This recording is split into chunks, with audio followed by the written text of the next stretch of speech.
With me now is Dr. Adam Rasmussen, a fellow of the Cultural Research Center at Arizona Christian University, where he's also an associate professor of humanities and a spokesman for the CRC's American Worldview Inventory.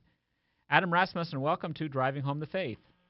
Hi, Ken. It's a pleasure to be with you. It's a pleasure to have you, and it's a pleasure to have you, Adam, but it's not such a pleasure to read this report because it has some shocking findings, and some very surprising findings. Let's look at some of the numbers that you found in this recent report, and one of the most disturbing ones is that in the 2026 survey is that though 70% of Americans consider themselves Christians, only slightly more than half believe that people are made in the image and likeness of God.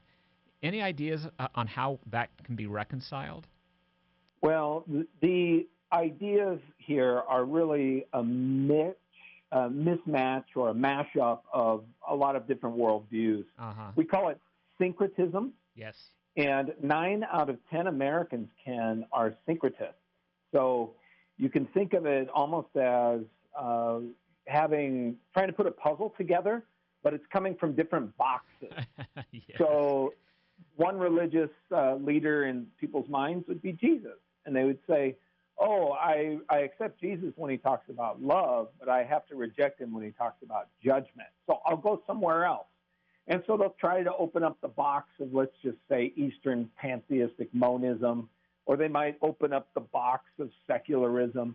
And they try to put together a puzzle, but it really doesn't fit. It's not satisfying. It doesn't really jive with how people really are, and it doesn't work in this world because, as you and I know, to have God's viewpoint from Scripture gives us the best chance to understand ourselves and this world. So, when you've got 70% of Americans saying, I would say I follow Jesus, I'm a Christian, but then very, very few of them actually having a biblical worldview. And to your point, a big part of that is our view of God and our view of humanity being made in his image. Yeah.